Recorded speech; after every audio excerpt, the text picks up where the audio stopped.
So we're back on the road, continuing our Malaysian road trip. We just left Langkawi Island, stayed here for a night at this motel right by the rice fields. Got a little bit attacked by the bugs last night, but it was totally doable. Next stop, we're going all the way up to the very northern point of Malaysia. Today we're going to be exploring Perlis, which is bordering Thailand at the very north of Malaysia. Quite a small area. We're not sure what there is to do there. Anyways, let's crack on with some music and let's continue this road trip.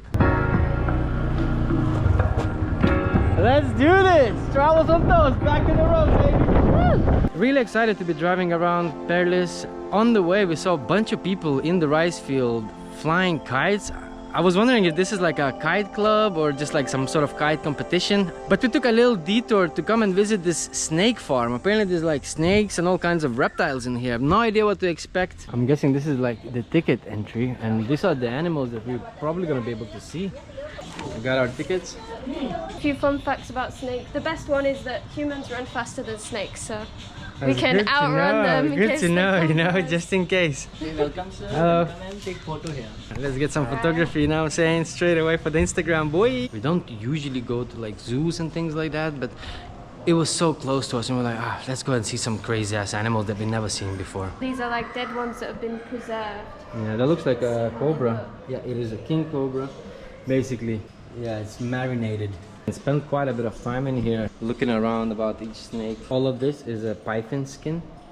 It goes all the way to here, and supposedly that's the head. I do think it's a little bit over-exaggerated.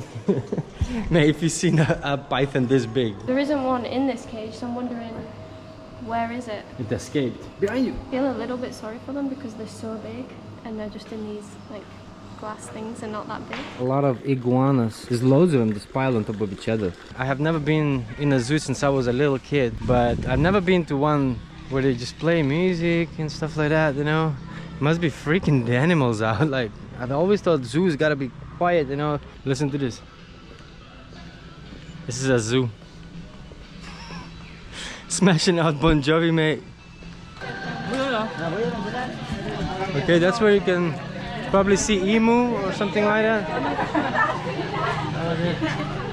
Oh, it's like a petting zoo, so people taking pictures with snakes and stuff like that. Wow, he's not scared to go in there. Wow, it's a big snake in there. To be honest, I'm not sure if I would go there. So here are the deer. Look very tired. Kind of like all they have is this tiny enclosure with mud. And there's a couple emus as well, kind of hiding in the shade from the sun. I thought when there was a sign saying cats, they meant like big cats, but it's actually just loads and loads and loads of cats. The cat lady that lives here, it seems very lonely. I don't think I've ever seen that many cats in one place. It's like hundreds of them.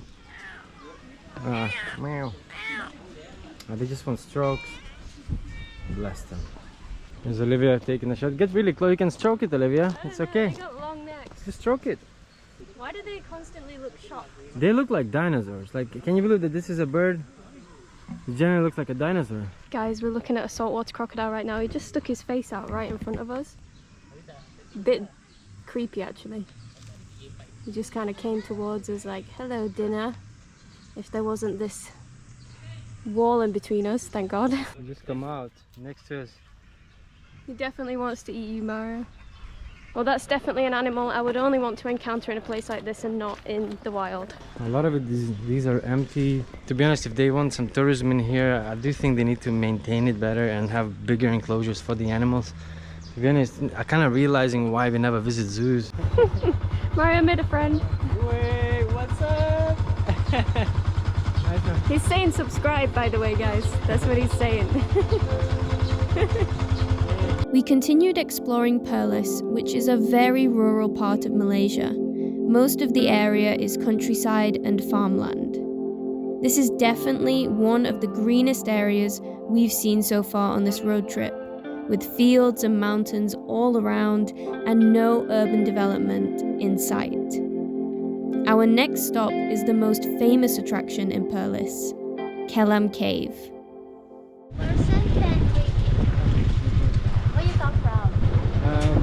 From Kuala Perlis. Kuala Perlis? You stay Kuala Perlis? Yeah. Your country? Huh? England. England. We parked up the bike, about to go and explore the cave a little bit. As soon as you walk in, first impressions, playing some hard techno Titanic remix. What is it with the raves today at every tourist attraction? Some gigs. Is it because it's Saturday probably, you know, loads of tourists, yeah. local tourists. Yo, let's go, let's go. On the mix. How deep do you think it is, Olivia? I'm actually not sure. I don't know anything about this one. It is kind of last minute. We were just like going and seeing what's on the way in Perlis. And apparently this cave is one of the main things in Perlis, right? Yeah, and it's got a nice breeze coming from it. By the looks of the music in the background, it looks like we're going to a rave cave. Just the entry. You bring your glow sticks. Wish I did. Oh, the breeze. The smell though. Yeah, I think it's bat poo. Yeah. This is like a little bridge. I'm guessing this is like a river underneath. It's pretty cool. It's well done up actually, well looked after. It's pretty impressive. They managed to build this huge waterfall. Oh, bats are relatively big and there's different types of bats I feel like. It looks really cool. Wow. There's a little disco light going on. I feel like that's where we need the speaker from the outside, you know, dance to some Titanic remix. What up? I feel like this is probably where they found a lot of those snakes that are in the snake park right now. I feel like a lot of them live in these caves. Yeah, mainly pythons. I think I can see the end now. This is the way out on the other side of the cave or the mountain, I have no idea, but daylight. Quite nice, to be honest, quite nice. If it wasn't looked after, it didn't have this real bridge, it would be kind of hard to go across it, you know, through all this water and stuff. So apparently there are these monkeys here. Is that like red-faced macaque? I'm not entirely sure, correct me if I'm wrong, but it'd be cool to see them. Overall, I think it's pretty well maintained. Like, you have these pathways going all the way through. It's actually bigger than I thought it was going to be. Yeah. I didn't expect it to go for that long.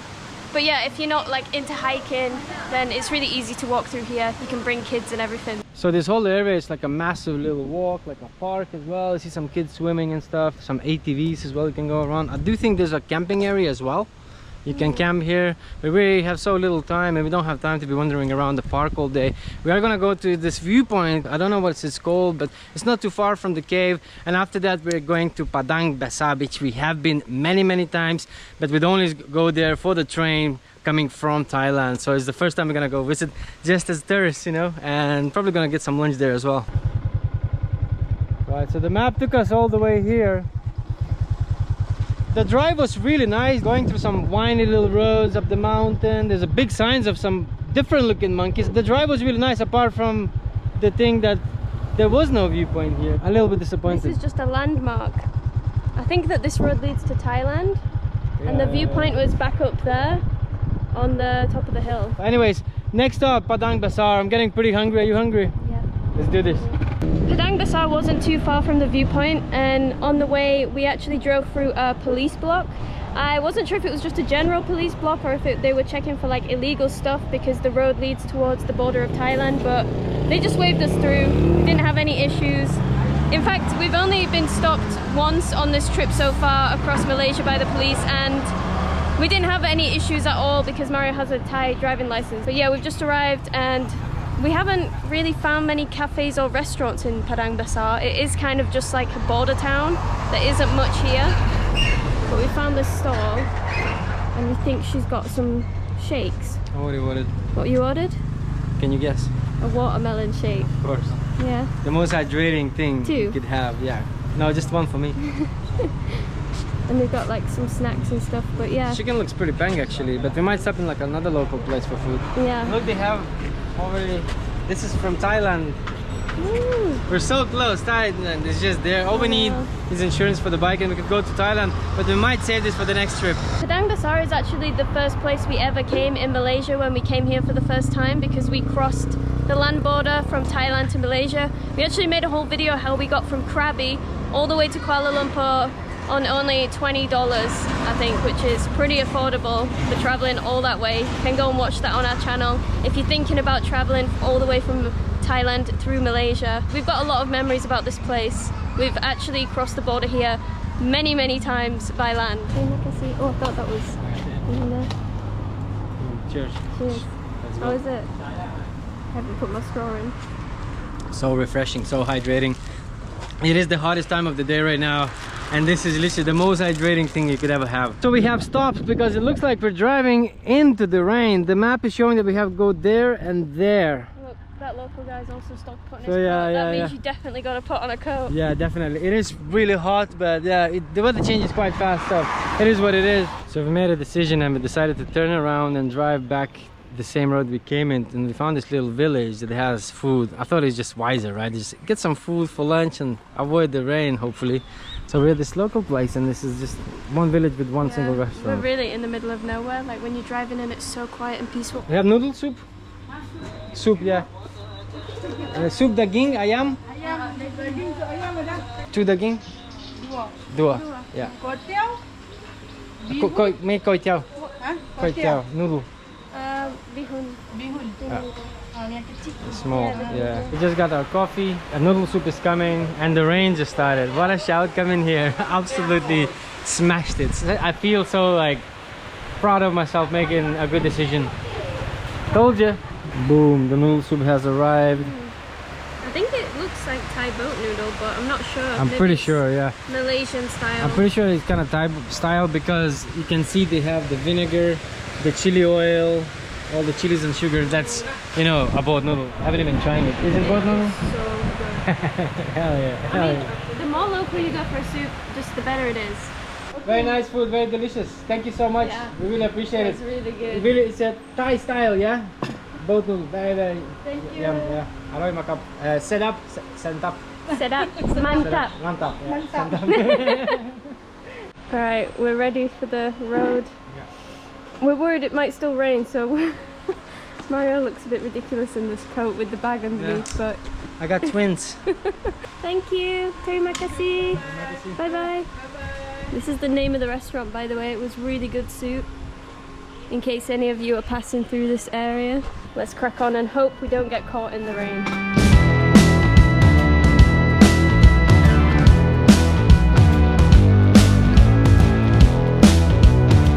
So actually we did get soaking wet, but it was only for like 10-15 minutes or so, and then all the way back we're just driving in a nice sun and absolutely boiling with all these raincoats. But eventually we have arrived to Chonglun, and now we're just checking in into RG Motel. Yeah. So Chonglun is actually, we're back in Kedah now, so we're not in Perlis anymore.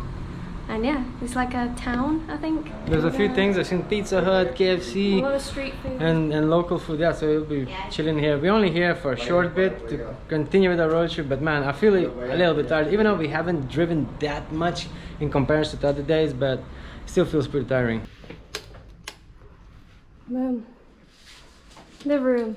So far, this is the smallest one we ever stayed, coming from Langkawi Paradise Yeah, to this is not It's a bit of a difference. very luxurious compared to that, but it's one night. Yeah, that's And it was what, 60 ringgit? 60 ringgit, you know. The cheapest we could find, Yeah. really. For some reason, these rural areas, like in the north of Malaysia, have way more expensive accommodation than other parts. And plus, it is the weekend, so if you're gonna travel Malaysia on the weekends, keep in mind that the price does go up, and it does get booked up pretty fast as well. Last night we didn't film anything else because we actually didn't really do anything. We just ordered food and did some work and went to sleep because we were super tired. Overall, our honest thoughts on Perlis. If you're an international tourist, there isn't that much to do. I don't think we visited everything in the area. There is other things you can do, but if it's your first time in Malaysia, or if you wanted to see the main things that there is to see in Malaysia, I wouldn't say that Perlis has any of that. We did see a sign when we were driving through there that said Perlis Tourism 2024-2025, so maybe they're trying to upgrade the area to attract more tourists. Having said that, we did find that it was a really beautiful area, and honestly, all the locals were actually really friendly. Like, a lot of people were coming up to us, asking us where we're from, what we're doing there, like where we're going to, and we haven't experienced as much of that anywhere else in Malaysia as we did in Perlis.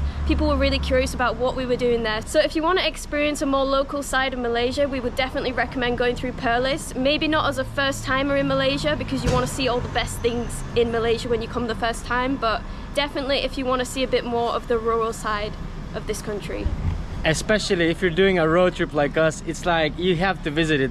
On a bike, it's not really that far. The country isn't that huge, you know, so it's totally doable. It's just a couple days of detour. It's totally worth it. But anyways, we're gonna hop on our good old bike and head towards the east coast, but before that there's a long road. We're gonna see a lot of beautiful mountains and roads. I really cannot wait to hit the road. Yeah, we've never been to this part of Malaysia before. We have no idea what to expect, but we're pretty sure it's going to be a big adventure.